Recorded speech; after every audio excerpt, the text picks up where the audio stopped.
this is my personal fascination now.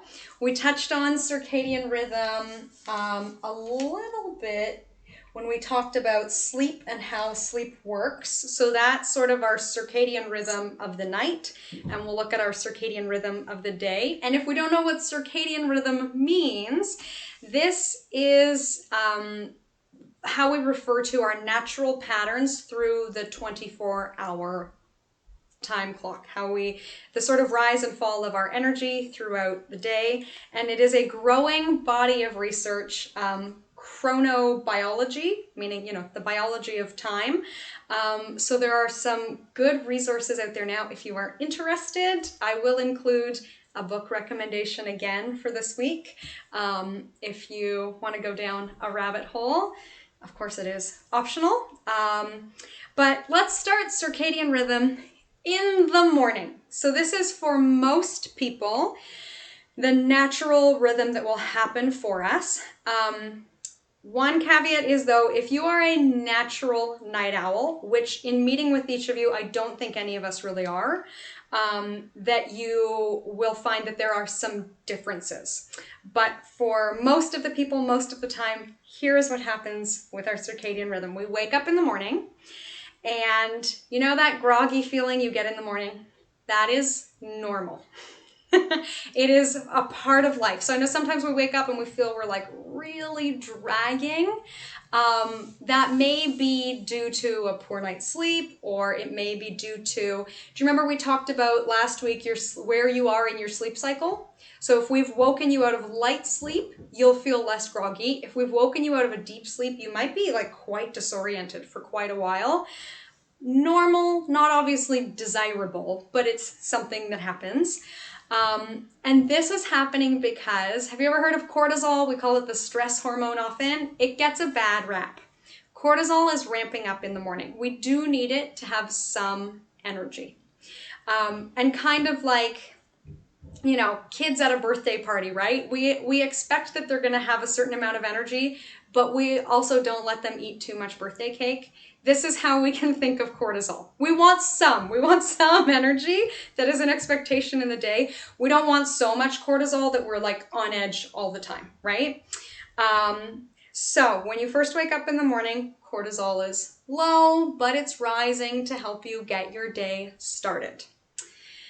I will tell you, coffee tips. Unfortunately, cortisol and coffee are not best friends. So there seems to be something about this that people tell me all the time, and I feel the same in myself. It takes me about an hour to get going in the morning. I don't know how many of us here are like that, but about that hour mark, you're like, okay, I'm ready. That's how long it takes your cortisol levels to rise. After you feel that you're sort of started and ready and going, that's also the best time of day for your first cup of coffee. So if you slowly sip a cup of coffee first thing in the morning, I think I'll give you a pass, right? The time it takes to brew it and maybe go to the bathroom and, you make your coffee, whatever. I would say you've probably finished your coffee around that 1 hour mark. Okay, close enough. I used to make my coffee the night before and drink it the second I opened my eyes. When I woke up at 4 a.m. to open the gym at 5:30, I have since stopped that. I still love my coffee, just not opening the gym at 5:30. So Chinese medicine, I believe, says drink your first coffee even later, towards 11 o'clock in the morning. Because your cortisol has leveled off, you can better absorb the caffeine.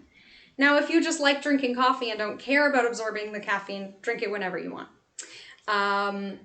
Okay, so that's the morning. Our cortisol is coming up. We can call this our peak. This is our peak of the day. This is your best, like, heads down, brain work, go, shut the office door, and get all of your intense work done. Then we eat lunch, and then our energy maybe plummets, right? This, again, is normal. We know many cultures have a siesta, right? Or in kindergarten, kids have those little mats that we roll out and they take their nap after lunch. Yeah. This is because, again, your cortisol levels drop. This is unfortunate for productivity, but also a great time of day to drink coffee because our cortisol is low and we're feeling tired, so you can well absorb the caffeine. This is all I care about, is getting you the best coffee advice. So I can send you a one-pager of what they call the Nappuccino, but here's the simple information. You eat your lunch, so you feel like heavy and slow. You drink your coffee quickly and do a yoga nidra for 25 minutes. When you wake up, you'll be ready to go. So that kind of afternoon break is, all of the research supports it. There's a book that I read where this guy says never make an important decision in the afternoon. Never see a doctor in the afternoon. You don't want a court case around lunchtime. Everything should just take a pause in the afternoon. If you do have to do things in the afternoon, this is your best time of day for brainless work. Folding the laundry, vacuuming, taking pieces of paper from one pile, stapling them, and putting them in another pile. So we can still make good use of this time. It's often a good time of day for creative problem solving because your brain isn't quite working properly. That often people will say brainstorming and idea sessions are good at that time because you're tired, maybe you're a bit silly. It's a more social time of day. So we had our peak, we have our trough in the afternoon, and now we have our recovery. Our cortisol levels kind of stabilize, and we get maybe what we think of as our second wind. There is less that I've looked at in the research for this time of day, a good time of day for exercise because your body's at its peak temperature. So if you do want to get a good workout in, lower rates of injury, higher rates of enjoyment later in the day, like 4 to 7, something like that. So it can be a great time to get out there and get moving, which may tire you out for a good night's sleep. You never know. And then eventually we get further into the evening. And this is where there's a term that they use in, I think, sleep research that they refer to as sleep pressure. So your melatonin levels start to rise, and there's a chemical that builds up in the brain the longer you've been awake called adenosine. So if you've been awake, 16 hours, it's reaching its maximum, and this is what makes you feel tired.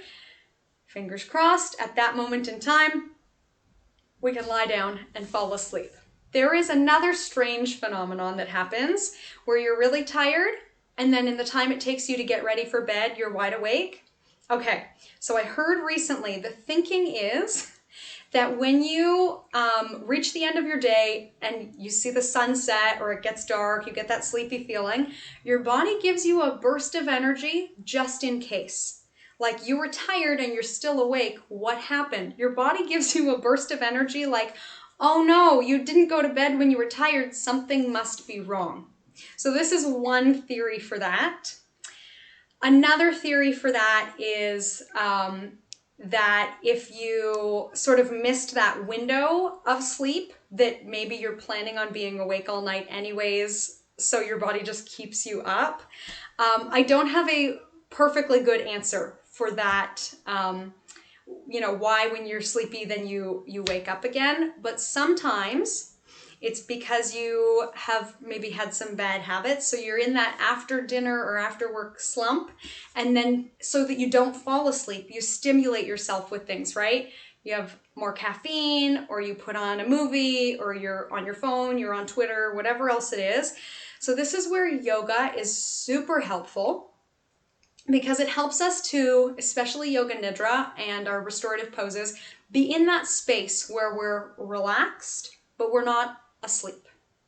So if you are in that time of the evening where you're just like zoning out, you can barely stay awake, that's a great time to do any of these relaxation practices because it's too early to go to bed, but it's the perfect way to make use of our more still, calm, and quiet energy.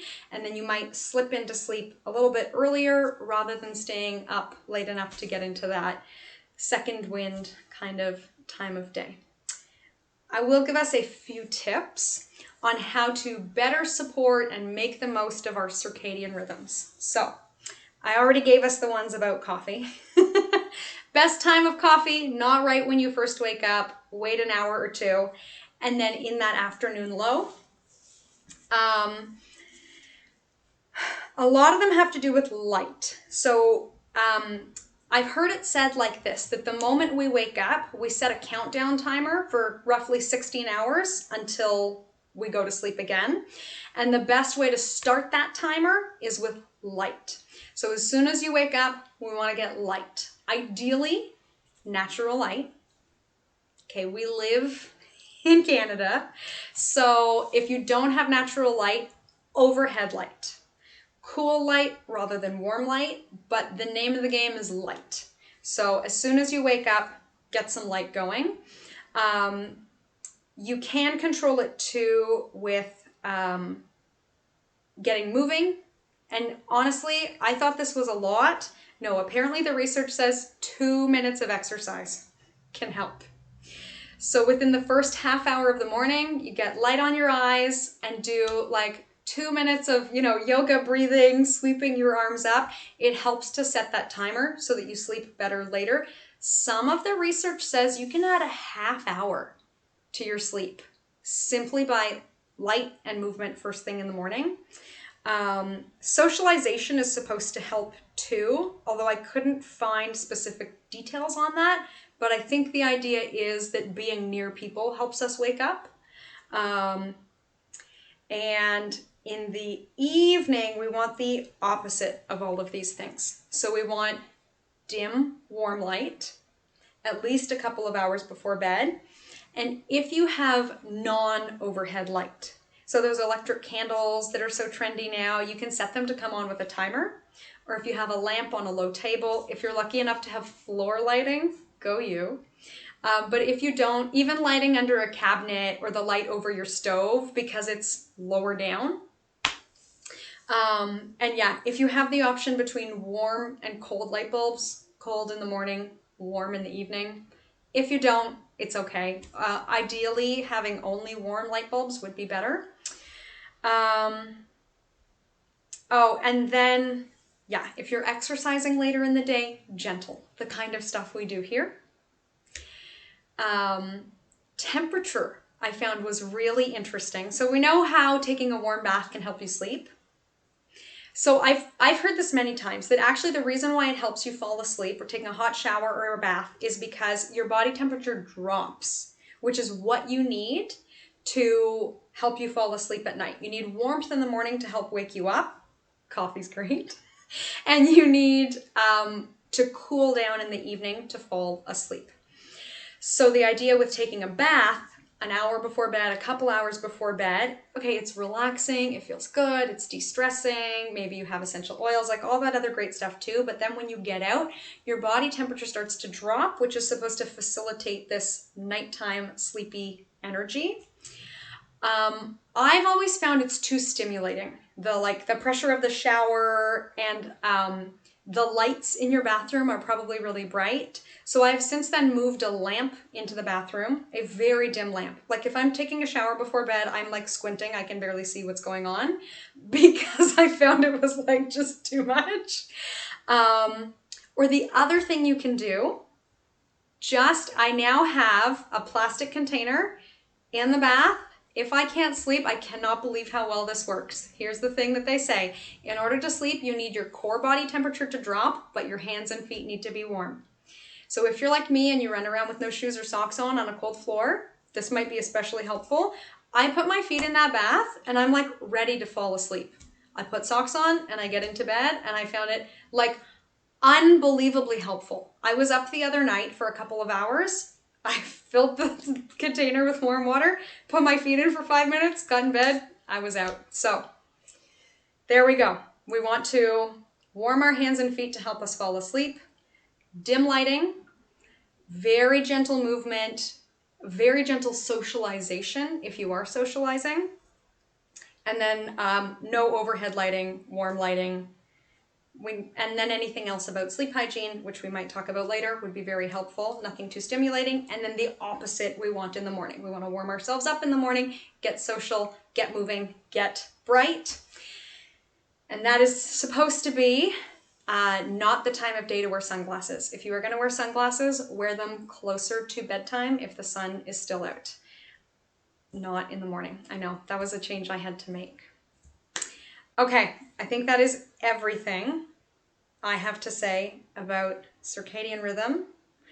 Are we ready for yoga? Sometimes you have questions before we move on. Okay. I am so passionate about one of the books I read on this topic. I will send that out. It is called When by Daniel Pink, like the color. We will come back to this in a little bit, like maybe a couple weeks, 3 weeks, when we talk about the doshas and Ayurveda and how they perfectly line up with the new research in chronobiology.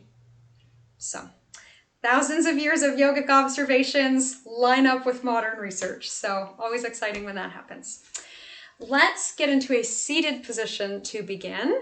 And we will start with a little bit of journaling. So if you're at a table, we'll start the way we have the last couple weeks. If you want to write a little bit of a nocturnal journal of what happened in your sleep last night.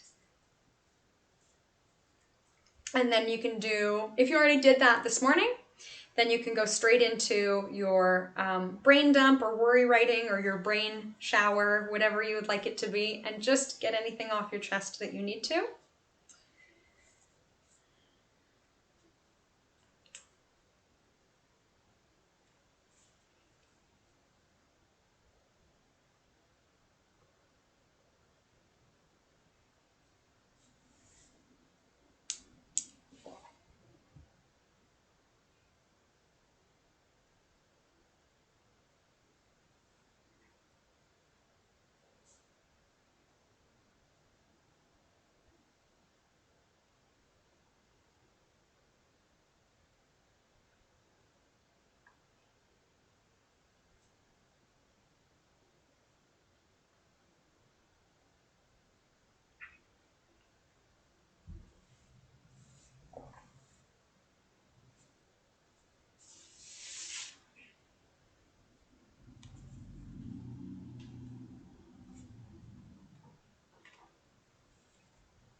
Okay, so take maybe another minute. And then we'll set that aside and we'll start seated as you like. We can always stay seated in a chair. This class can always be done too, sitting on the edge of your bed and then lie in bed for the final relaxation. If you are sitting on the floor, often it's more comfortable to sit on something like a folded blanket.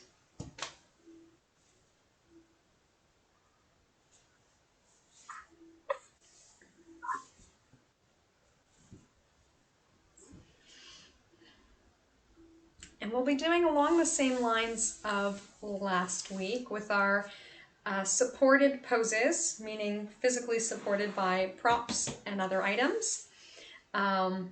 Blankets, if you do have a yoga bolster or blocks, work well too. They're just not as soft.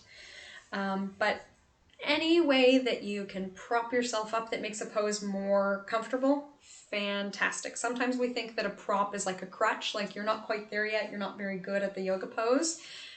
Absolutely not. And on a deeper anatomical level, we have no way of assessing what your ideal range of motion is for relaxation. The only thing we can go by is propping up and seeing how it feels. So feel free to move around and readjust. You're never stuck in the pose. You always have that option, especially the longer we hold it, your body might sink into it more, and then you have to readjust the props to better support yourself. So I'm going to throw our music on. Okay. And let's start with our mudra. So we'll take one hand over the other and then clasp our fingers. Perfect. And we can just hold it comfortably in front of ourselves. So this is Ganesha mudra. And in the mythology of yoga, Ganesha is the remover of obstacles. So I know that probably each of us has some obstacle in our lives, or maybe specifically an obstacle to sleep. So we can hold that in our minds and then have this hand position represent that obstacle being removed from our lives.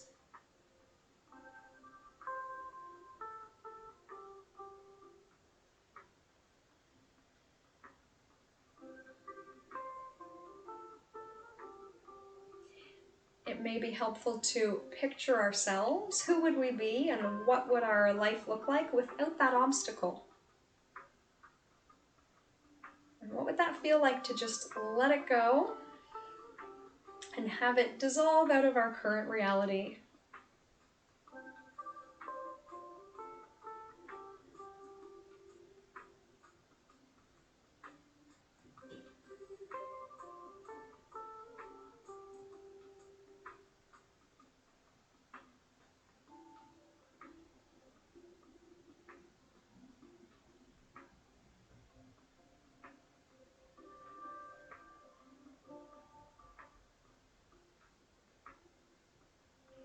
So we can stay here with this mudra, the remover of obstacles. We can keep that image in our minds. And I'll offer us a breath practice for today, where this is sort of a functional breath or a natural breath. So our breath is light, deep, and gentle. We can inhale for a count of 4, exhale for a count of 5, and with the lungs empty, pause and hold the breath just for 1. So I call this the 4-5-1 breath. Inhale 4, exhale 5, pause for 1. If it's comfortable, we can keep our hands in this position, but know that we can always rest them. Let's keep going with this breath pattern. Full inhalation, count of 4. Stretching our exhalation out a little longer than that. And then pausing with the lungs empty. And the numbers are simply a guide to help us keep pace. You could also in your mind think in, out, pause, or anything else that makes sense and help you stay focused.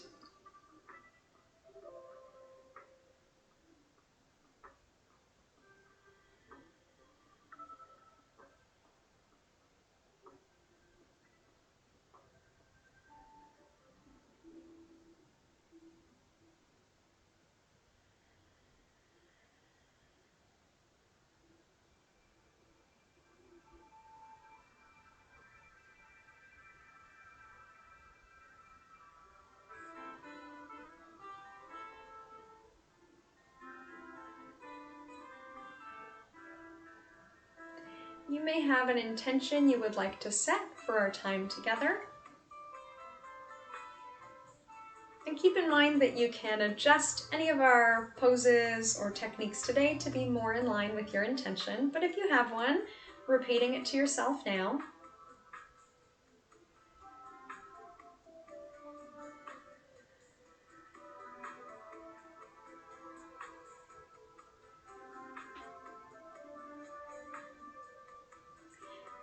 we'll start with a neck stretch. So whichever hand is on top, we're going to tilt our head away from it. So if it's your left hand on top, you're taking right ear to right shoulder. And we can actually gently pull our hands away from one another. So they're clasped, so they'll stay together, but we create that action of pulling them apart.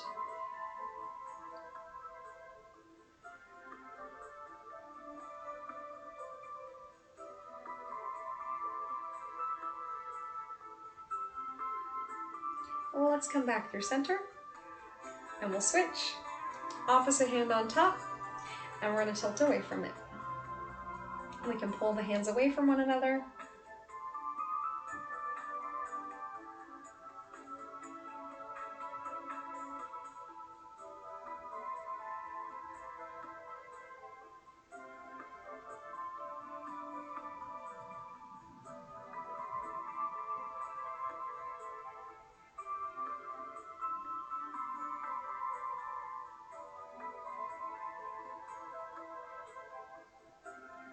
We'll come back through center. All right, let's finally rest our arms. Sometimes they get a little uncomfortable. And just the weight of our hands can be on the back of our heads for this one, and we can take chin to chest. So we're not yanking. In fact, we don't even have to have the hands there. We can just kind of let the head hang. But if we want a little extra, just the weight of our hands rests on the back of the head.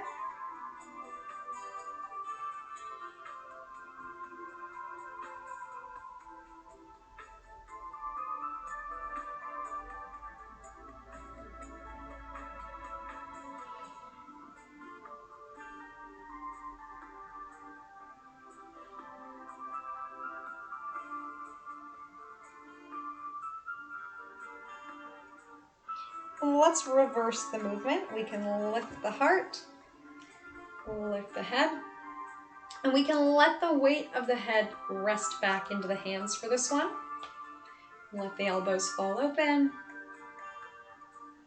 But always the rule of thumb with back bends is that we can comfortably swallow. So you've gone too far. If you can't breathe or swallow, bring the chin a little closer to the chest. And rather than really jutting forward with the chin, actually want to give ourselves maybe a bit more of a double chin action, pulling the head back before we lift.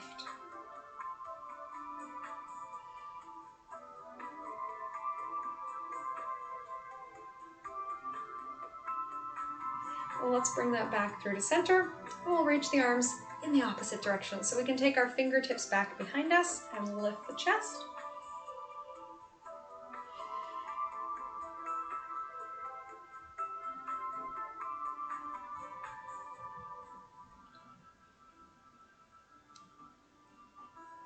Keeping in mind, right, we want to be able to breathe and swallow, pulling the chin back rather than sticking it forward and up.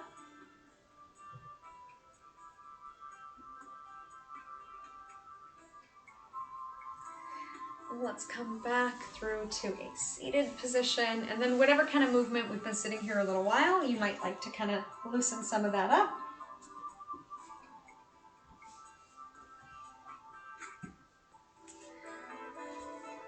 And we'll set up for supported childs. So if you've done supported childs a lot, feel free to do whatever your favorite variation is, but I'll show us some different ways to support ourselves. And I had a request for better propping for the knees and for comfort of the knees, so I'll show us a couple options for that. One thing that's often a lot more comfortable for the knees is to take them wider apart. So sometimes child's is taught with the thighs touching. We can actually take the thighs quite far apart. Sometimes it's taught with the big toes touching, and you can actually take them apart as well, if that's more comfortable for you. You may like some padding under the knees. I'm gonna do this. So we can take, again, the knees wide. We might like to pad under them with a folded mat or towel. And then underneath our bums, we can do the same thing. So if you have a thick bolster, some people like this pose actually really high. So with a really thick bolster, between your heels and your bum, or between your ankles and your bum, so that my knee isn't at such a squished angle as I come into child's pose. And then if you do have a ton of bolsters at home, we could put more bolsters under your chest. Or if all you have is, a yoga mat, or you could even put your arms forward, like if you have a chair, and rest on the chair with some support, that's fine too. Or we can come into child's pose on the forearms and then have something to catch our forehead. So I'm going to use this mat to catch under my forehead.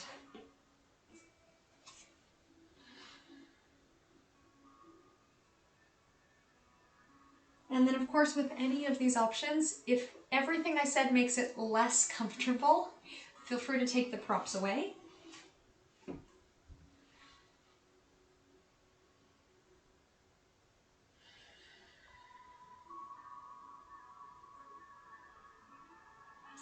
But the idea of starting with this pose is that we're in a position of relaxation with a fairly neutral spine.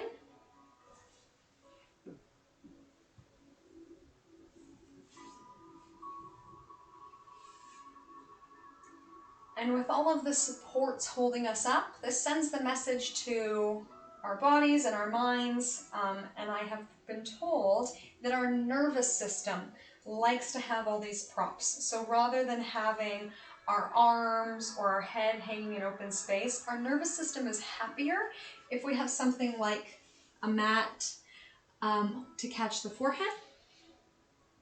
And then if we plant our forearms down flat, we've landed more nicely. And again, if we have something between our ankle and our thighs to kind of catch our bums, there's a nicer kind of settling feeling. And you may like to come back to that 4-5-1 breath, now feeling the breath expanding in the back.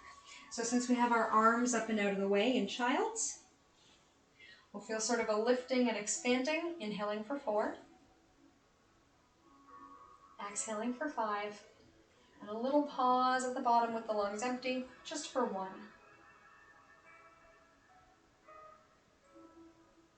For a sleepier feeling, you may like to stretch out the exhale, and you may like to increase the amount of time that you spend holding your breath with the lungs empty.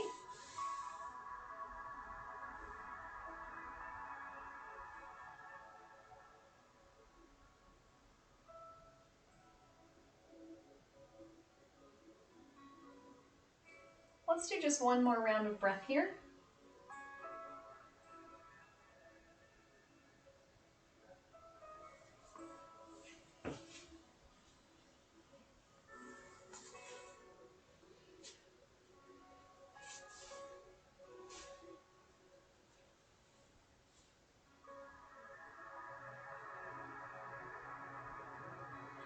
And then when you're ready, we can move all of this stuff away. We'll come back to it in a moment, so we don't have to move it far, but let's come to all fours. And if you're familiar with cat and cow, that's what we'll do here. So we can give ourselves a moment to move again and maybe shake off some restless energy that we just had. If you are new to yoga, then we can arch our backs like the shape of a rainbow. And then take our backs in the shape of the letter U. And we can do the same thing from a seated or standing position. So if our wrists aren't happy, then we could be doing the same thing, sitting in a chair or standing, but the idea is that our spine gets a chance to move.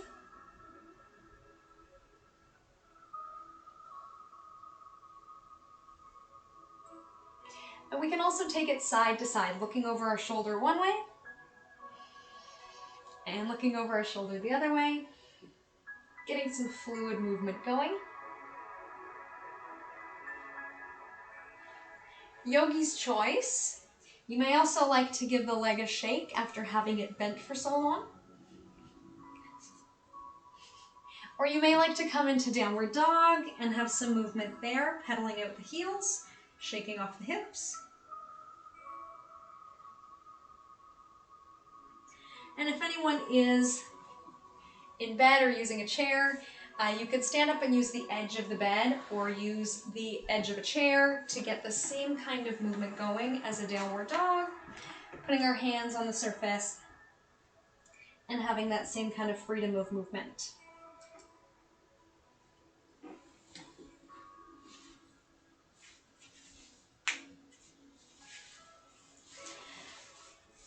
And then let's take a seat and we'll swing our legs around to move our bodies in the opposite direction.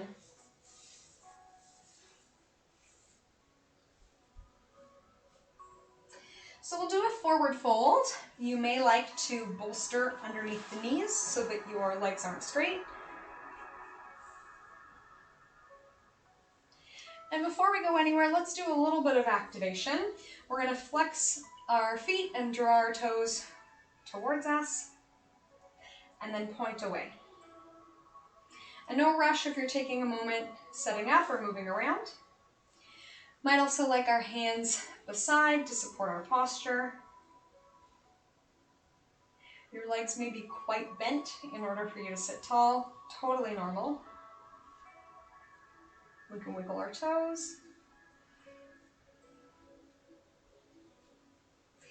And let's come into, I'll say flexed, but really more of a neutral foot. Our ankles should look like our feet look when we're standing. Sometimes we kind of overdo it and pull the toes back too much. So our feet should look like mountain pose, just like a normal foot as though we were standing. Let's press down with our hands to get ourselves to sit tall. And we'll come forward first with a flat back. So we can walk our hands forward if we like. It may take quite a bent knee, but we're gonna come forward with a nice flat back, which is actually the better way to get a stretch in the back of the legs. So sometimes, or maybe if you remember from gym class when you were a kid, the idea was always to touch your toes, which usually means that we round the back. We spend enough time sitting like this, you know, driving the car, eating at the dinner table, texting, whatever it might be. So let's start first from a tall spine. We probably don't need any practice slouching. We can add a little tuck with the chin, kind of like how when we first started with the hands behind the head to lengthen the back of the neck, and pull the nose away from the floor. And then if we can be honest with ourselves, and it truly does feel great to round forward, then we can, rather than rounding, let's think of it more as a release into the pose. And since we have them, we might like some extra props around us. Maybe a bolster to catch our bodies or a bolster to catch our hands so we don't have to reach quite so far.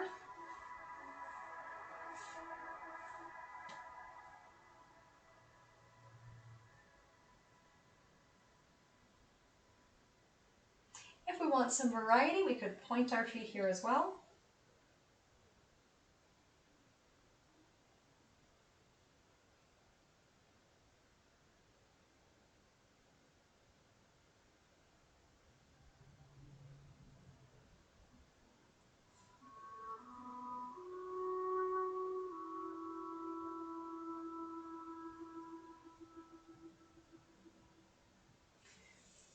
Let's go ahead and sit up tall. We might like to, again, rest back on our hands or shake the legs out somehow. Maybe windshield wipe the legs side to side.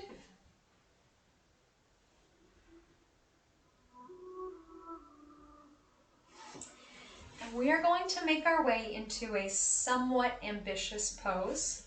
Some people naturally just fall into it and it looks super easy, but there are many ways to do it.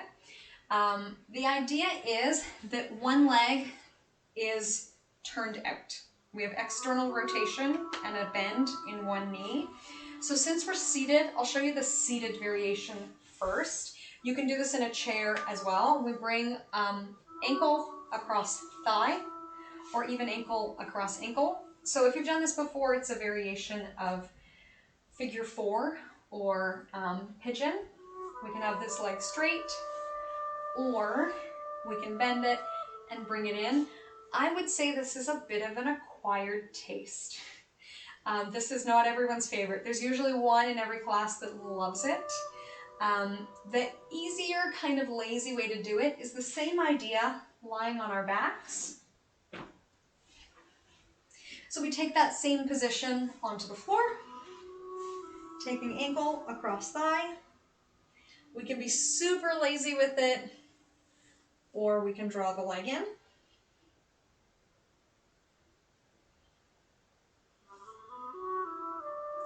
But the goal is to get a stretch between your knee and your hip, or even into your bum on the close leg. The ambitious version is to do it from either all fours or downward dog and get in the same kind of position. So we take knee to wrist and then settle into what we call pigeon or swan. So it's a toughie because it's a big stretch between the front and the back leg. But like I said, some people just naturally fall into it. Some of it has to do with your bones and how you were born, some of it flexibility or what's happened to you over your life. But if you are here, fantastic. If you're lying on your back or seated, fantastic. That's the beauty of these supported poses. We hold them for long enough that there's no rush for you to find a great way to do it. We can stay as we are in this pose up high, or again, you may like to fold forward and have your props catch you.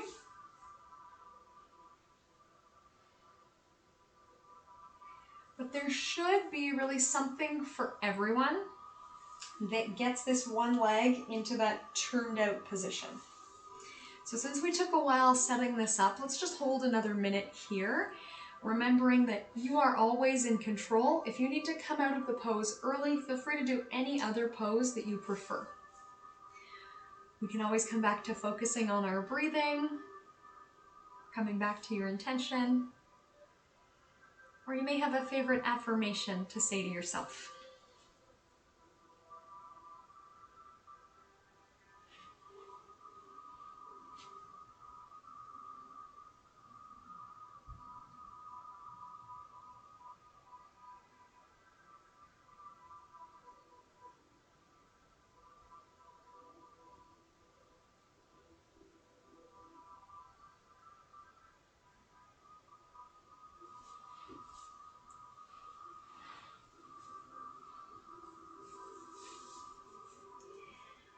I will lead us through those variations again. So it might take a moment for you to untangle, and again, maybe invite some movement into the body. For those of us who like this seated, and it might be different from one side to the other. Our pelvis isn't completely symmetrical, so that our stretches might not be completely symmetrical. But if we want to do this one seated, we can cross ankle over thigh. Like I said, you might be in a chair. It's a pretty casual way to sit in a chair. We can leave it like this. We can lean back.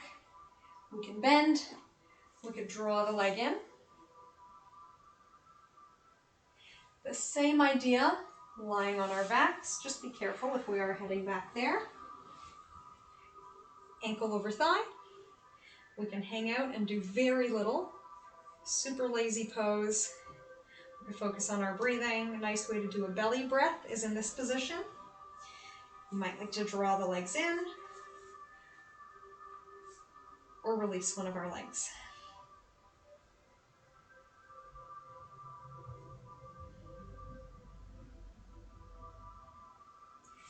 And then if we like that big ta-da,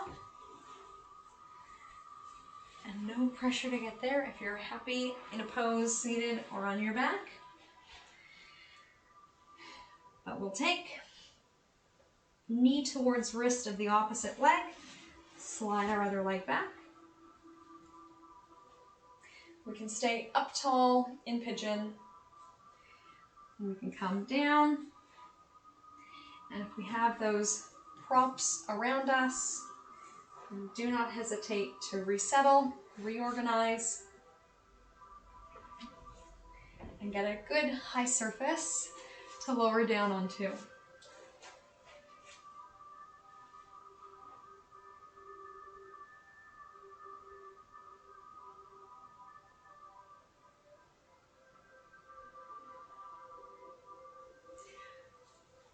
So we'll stay here for another couple of minutes. We didn't take quite so long setting up on this side. And if you are happy, comfortable, perfect. If you're kind of wondering what to do with your mind, your breath, or your body during this time, you can notice sort of the evolving sensation of the pose. So while you're holding the pose, notice the area that's stretching, and if that sensation is changing from moment to moment, taking each moment as it comes. You may like to repeat an affirmation to yourself. Sometimes affirmations like, I allow my muscles to relax, or I am safe, or I'm exactly where I need to be.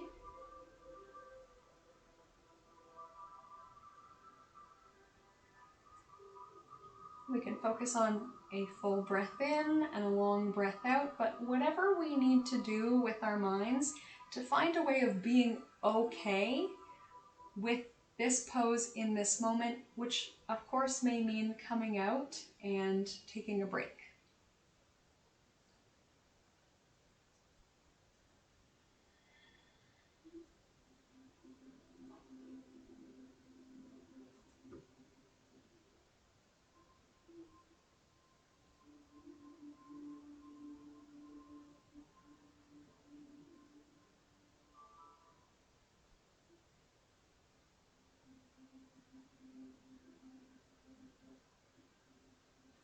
So whenever you feel like both sides match, you've gotten enough out of this side, again, let's take a moment to sort of digest the work that we've done. You may like to come into child's pose. You may like a little cat and cow, downward dog. If you're seated, we could shake the legs out or get some movement going, rolling the shoulders out. Maybe let your body be your guide, listening to our inner intuitive wisdom. And then we are going to meet lying on our backs. So in about the next minute or so, we'll make our way down to lie on our backs. You may like at this point an extra layer, a sweater, or similar.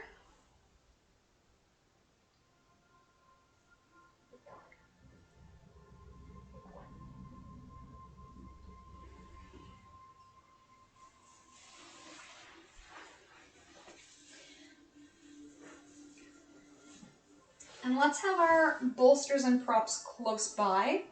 We will be using them.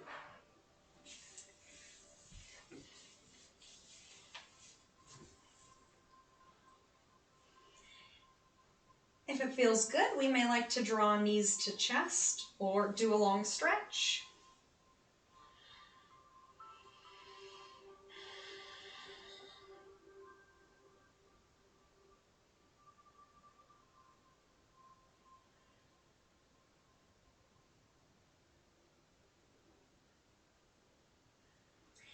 And let's make our way into a supported twist.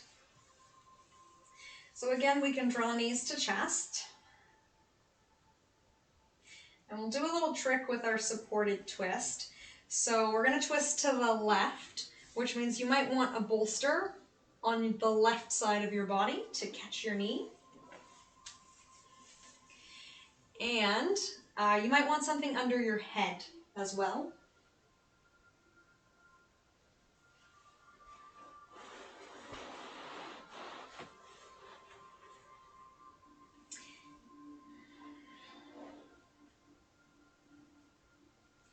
And when you're ready, we'll get into our twist like this. So we're actually going to pick up our pelvis and move it. So we can lift into a bridge or a low bridge pose. Let's take our hips over to the right side of your mat or your space.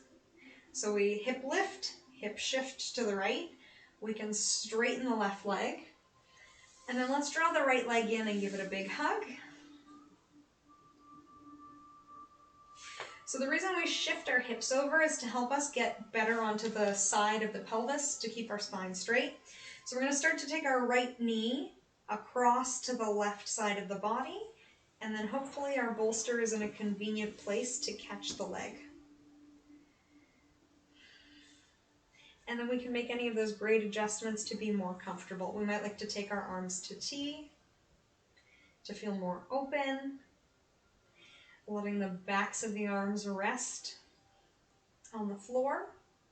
We might like left hand to the outside of the right knee to gently guide ourselves into the twist.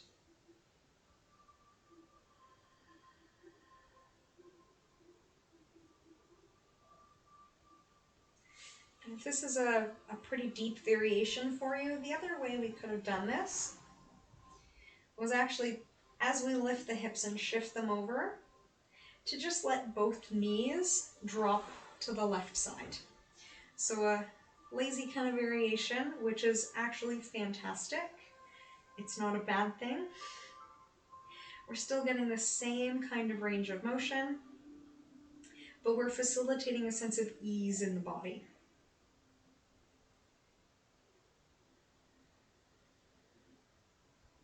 We can relax our abdominal muscles and breathe into the belly here.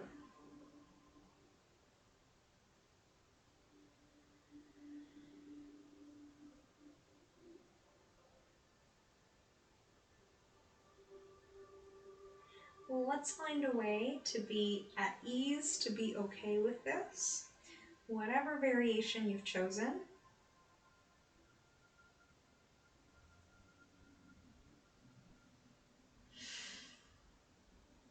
So we can give ourselves permission here to change things up, remembering that I only give suggestions, but at the end of the day, you're your own best guide.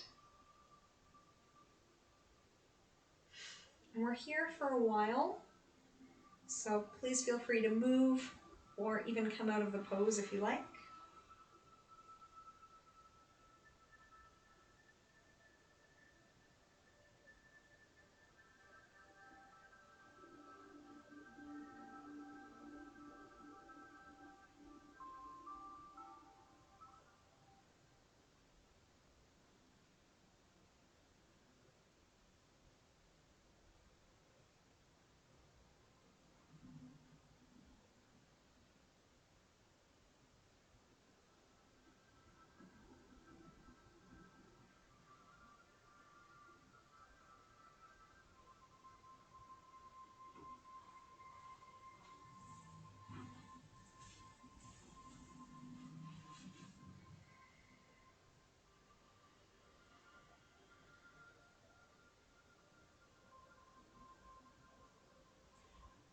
And we will start to make our way to the other side.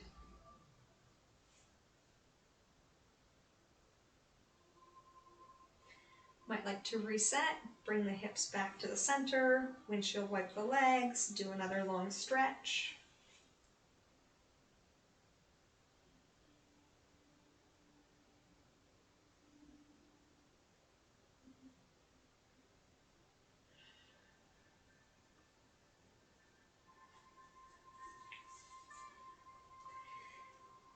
And let's go through this again. So we should have a bolster on the opposite side to catch our legs. Being careful to use good body mechanics when we move these things. So it's safer for me to pick this up and move it than it is for me to roll over and move it from like a weird twisted position. So if you do have to move the bolsters around, ideally we get up completely and move them with good body mechanics rather than twisting from a half lying down or half getting up position. And we're ready for our second side. So let's go ahead and lift the hips, shift them to the left side, straighten the right leg. Might want to give our left leg a hug. And then we can bring it across the body where we conveniently have our bolsters set up to catch us. And then once we feel caught, held, and supported, making any necessary adjustments to develop a greater sense of ease, really letting ourselves to settle here.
Stay a little longer if you like, but if you feel like both sides match, you've held this one as long as you held the first one, we'll come back through center. And then you may feel the need for doing a little bit more. So maybe another stretch that's one of your favorites, but I'll offer us the option for a pretty common favorite, happy baby pose. So when we're done with our twist, we can draw knees to chest, and then sort of like we're doing a sumo squat on the ceiling, we can bend our legs, stick our feet in the air. Traditionally, this one is done by taking our first two fingers, our peace fingers, to our big toes and pulling down, pressing up with an equal amount of force through our big toe, and then we can open out, open the knees to the side.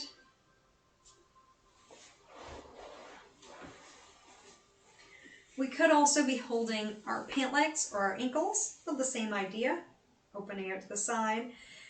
A rocking motion may be quite nice, the same way we can rock a baby to soothe a baby. We can rock ourselves to soothe ourselves. We might like to straighten one leg at a time or both legs together.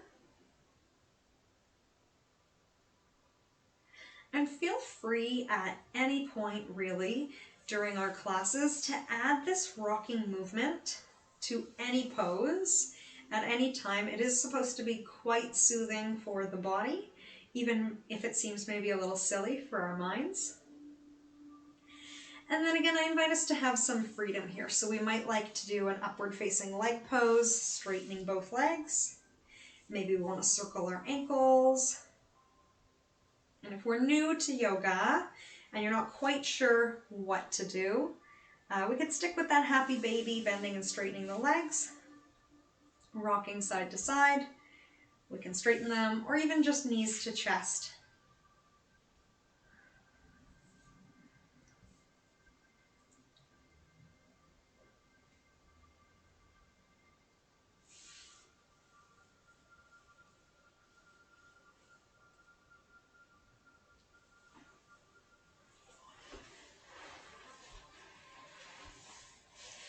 And I'll offer us one more before we move into our final relaxation.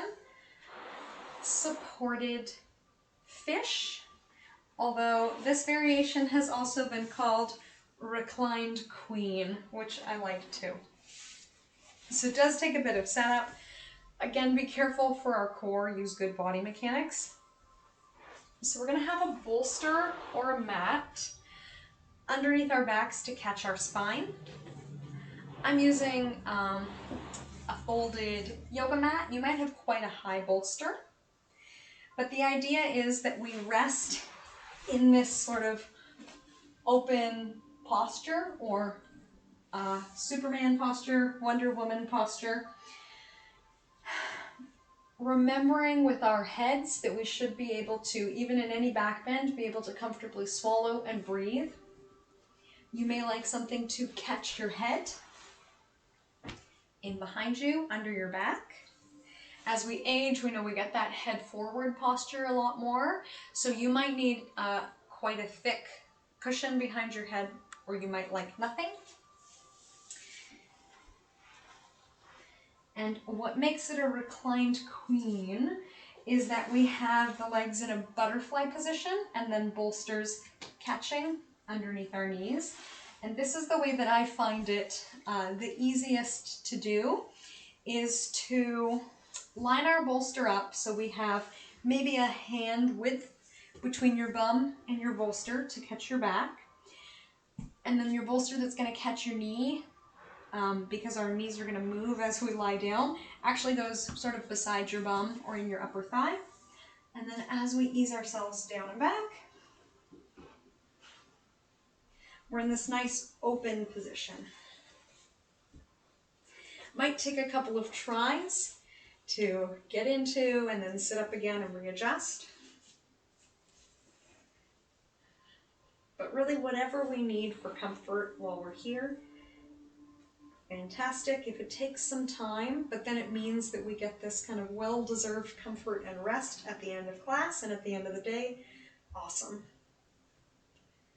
Anything else you have, your essential oil, tea, eye pillow, dim the lights, perfect, and we'll settle right in.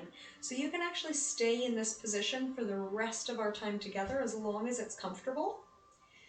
When it stops being comfortable, to come off the bolster, usually the easiest is simply to roll to one side,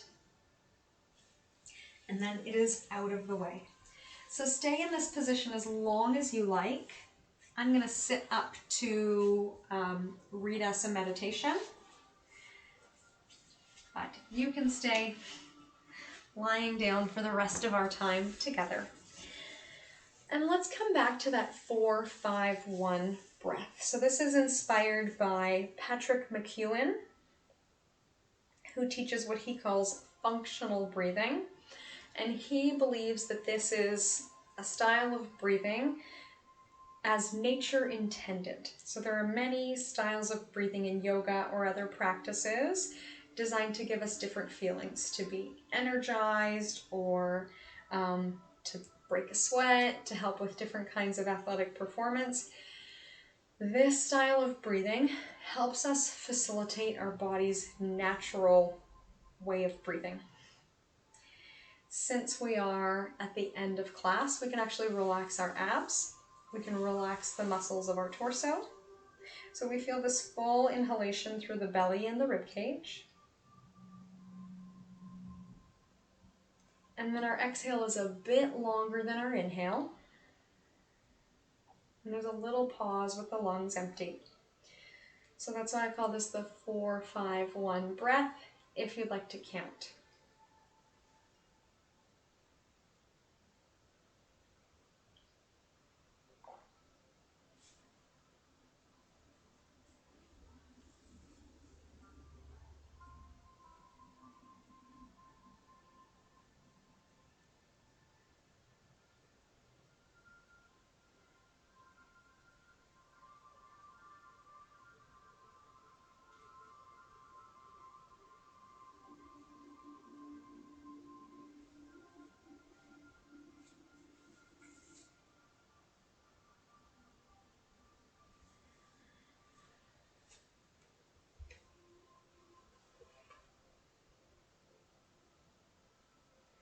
So like I said, a gentle reminder, you can move if this ceases to be comfortable, but as long as we are comfortable, let's get in to a meditation here.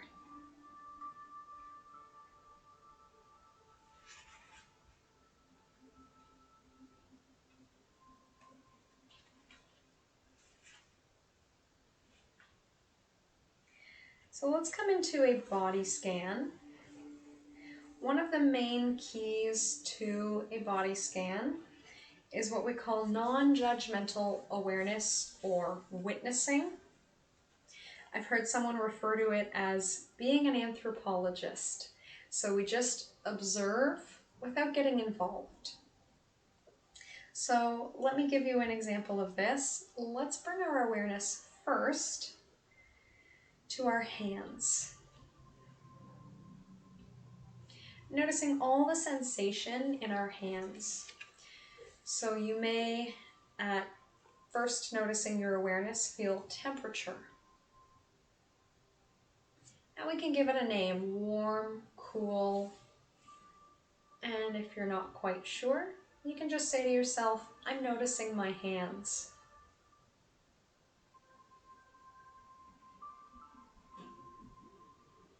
But we can notice without getting interested or having any ideas about associations with what it means to have warm or cold hands.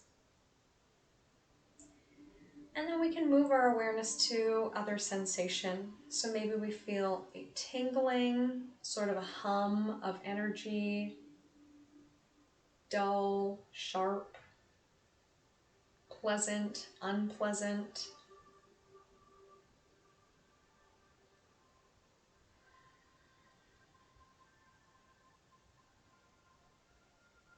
And when we name that sensation, it's often called mind noting.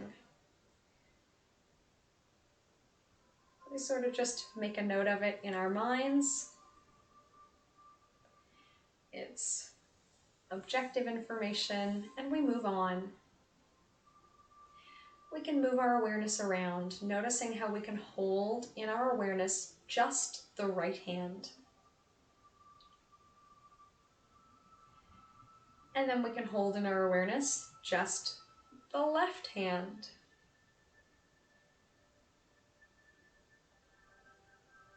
And almost like a tennis game, we can let the awareness bounce back and forth from the right to the left.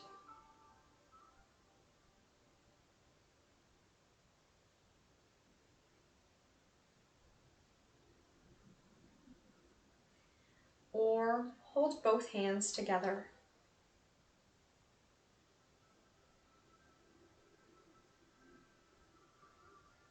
Maybe noticing just the tips of the fingers and seeing what it feels like to have our attention on just the tips of the fingers.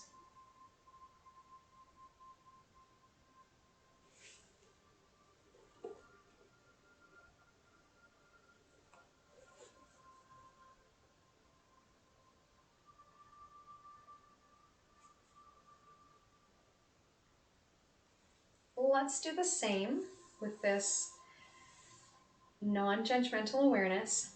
And we'll draw the awareness up the arms, noticing the entire length of the arm from wrist to shoulder and underarm. Noticing all sensation, temperature, maybe a feeling of energy.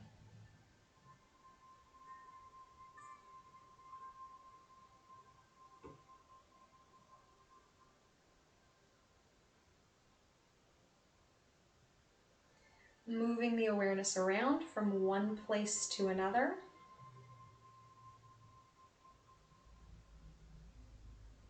But let's also keep our awareness anchored in the present moment. So for example, maybe your arms were cold earlier today, but now you're feeling warm. So we can forget about that past story and focus only on what is occurring in the present moment as objectively as possible.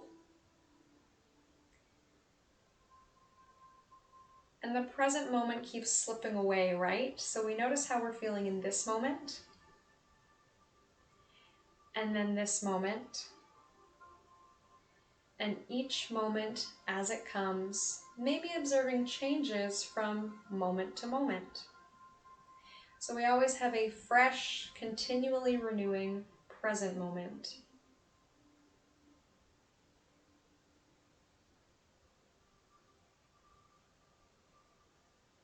Let's do the same with our feet. Taking our awareness down to our feet.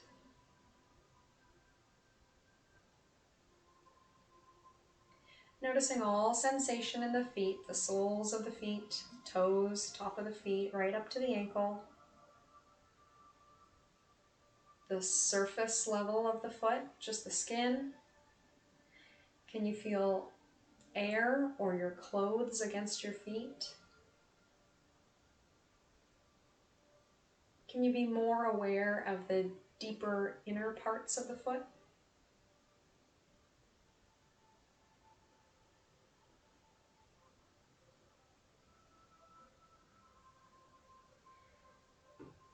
Can you hold just your left pinky toe in your awareness, as though it's only mildly interesting?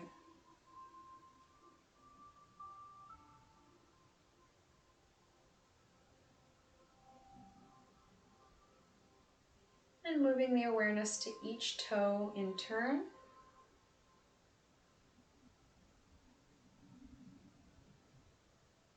Noting whatever's going on there. And you may find that sometimes your mind starts to tell you a story. Maybe it reminds you of something that happened to your left foot earlier today, 20 years ago. We can just make note of that, maybe saying to ourselves, I'm telling myself a story. And then bringing our attention back to just our present moment awareness, noticing sensation in our feet.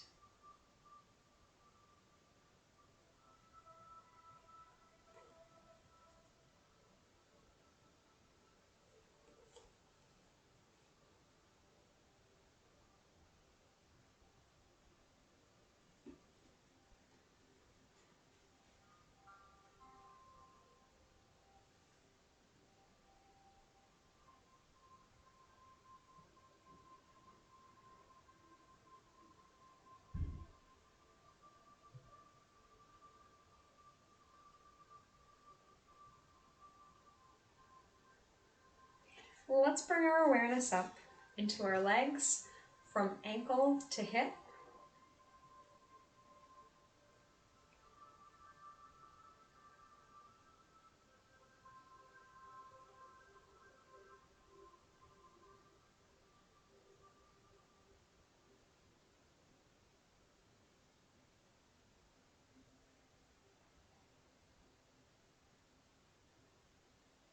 And it may be helpful to sort of take a step back, holding our awareness at arm's length.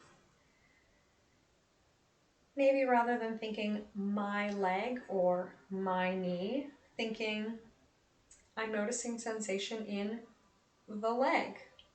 I'm noticing sensation in the knee. So maybe we don't feel quite so attached to what's going on.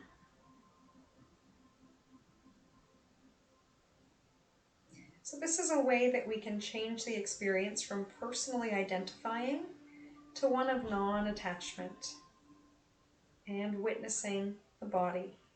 The same way that an anthropologist may witness different cultures without getting caught up or attached, we can do the same with our present moment awareness.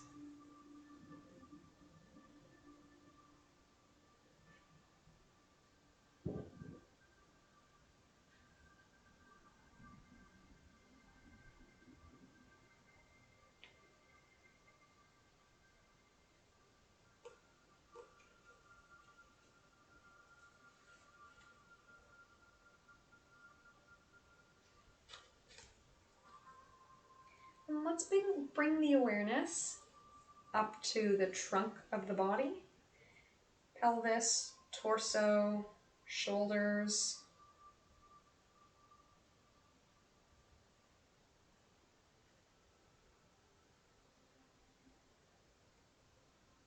Maybe we're aware of movements inside the torso of our internal organs, maybe digestion, the beating of our hearts, and definitely the movement of our breath.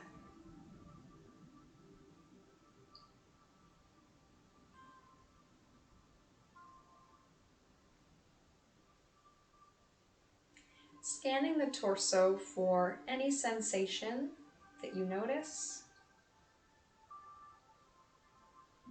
and seeing how it evolves over time from breath to breath.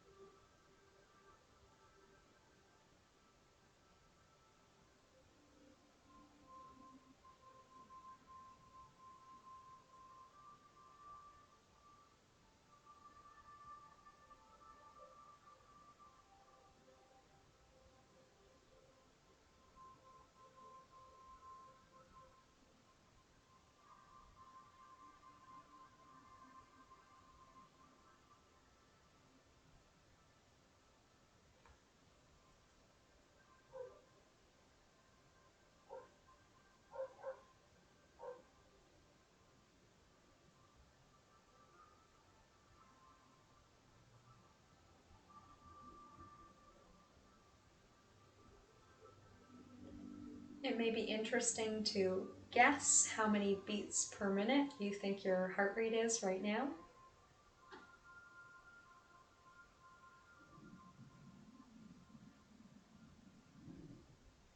Or maybe guess how many breaths per minute you're taking.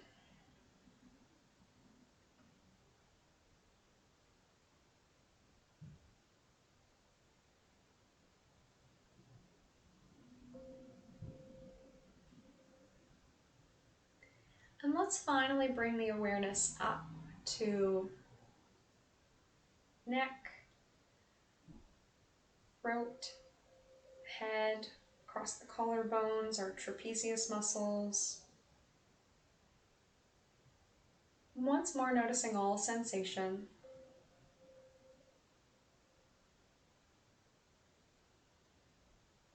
And let's see if after we notice the most obvious sensation, if we can lean in a little closer and look for more subtle sensation. So the feeling of our eyelids where they meet.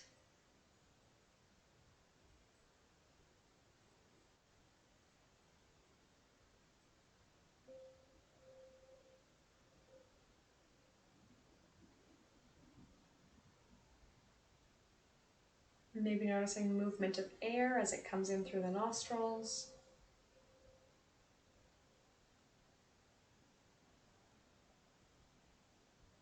Maybe we can be aware of things that are more subtle. We have a couple of neck muscles that work to open up our rib cage to help with a deeper breath. Maybe we can be aware of a little movement in the neck with each breath in.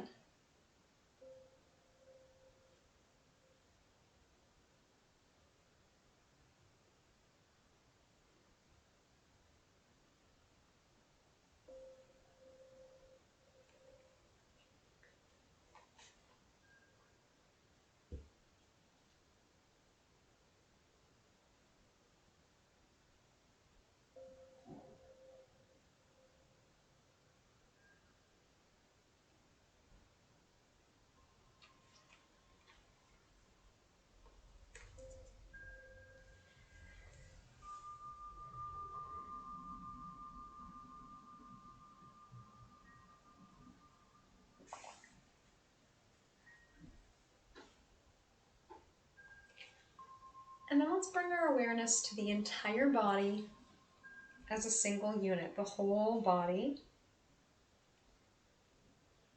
Feeling the whole body. Feeling the body and the surface beneath the body, and the points of contact between the body and the surface beneath the body.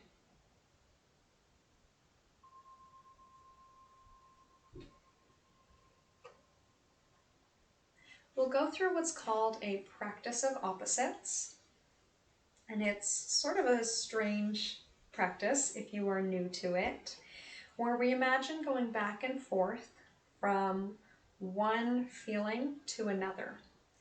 So for example, we practice imagining at this moment that the body is cold. You can conjure up a memory of being cold, thinking back to a time that you were cold and remembering what it felt like. Maybe picturing cold in your mind's eye, or simply just imagining cold. Letting that sensation fill the body. Again, witnessing non-attachment, not getting caught up in any sort of story, as though it's actually not that interesting to have our awareness on the feeling of being cold. And then we switch, imagining in the body a feeling of warmth. Maybe we bring to mind a memory of warmth, or imagine what it would feel like to be maybe taking a hot bath or in a hot room. Allowing this sense of imagination to fill the body with warmth.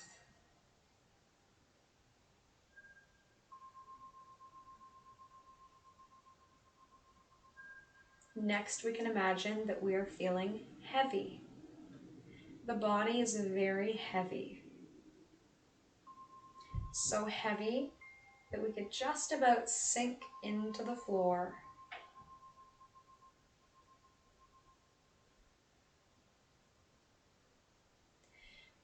And then the body feels light.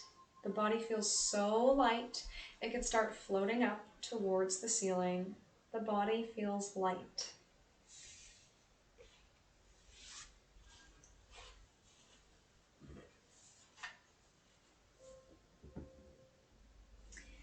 bringing to mind a feeling of being unsafe, feeling unprotected. Allowing the body to fill with this feeling, but then quickly it's replaced with a feeling of complete safety, complete protection.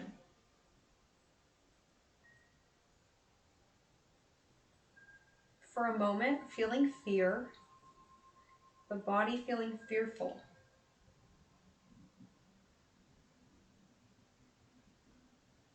And now the body feels courageous, feeling full of courage.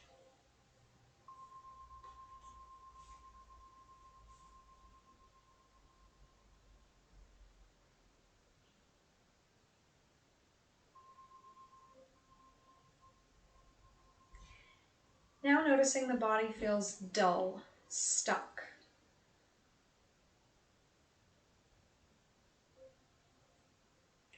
Now feeling creative and vibrant.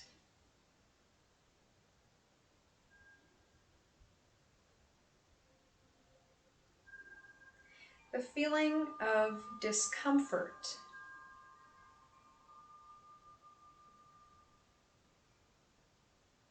And now the body is completely comfortable.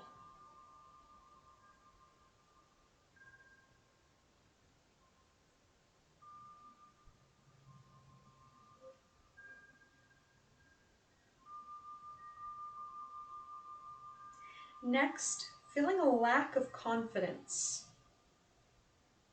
What does that feel like in the body? And now we experience the opposite. The body feels confident.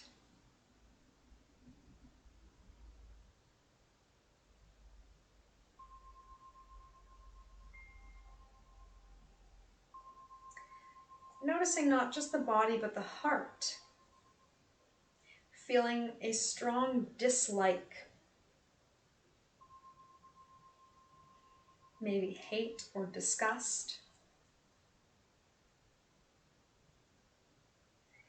And then feeling love, affection, and interest.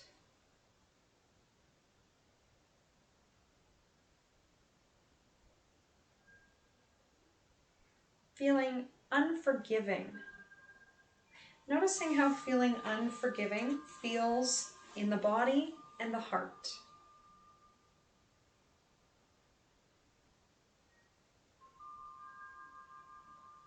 Noticing how feeling forgiving, offering forgiveness, how that feels in the body and the heart.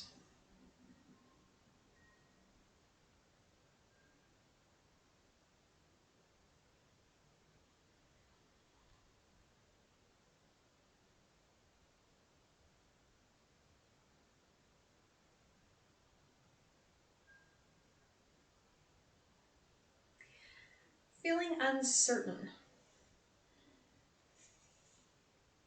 Feeling uncertain in body and mind.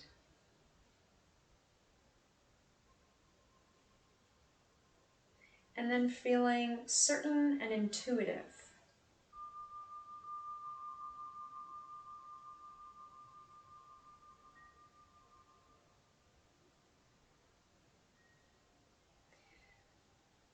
Feeling dishonest and deceitful.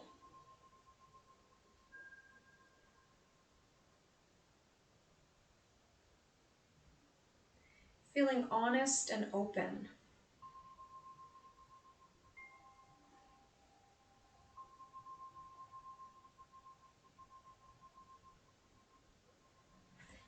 A feeling of separation, disconnect.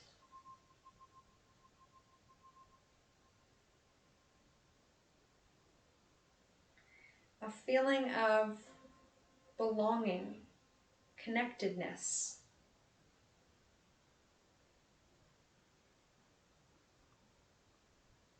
A feeling of connectedness of all things. Noticing connection between the body and the floor. A feeling of connection between all of us. feeling of connection in all things everywhere.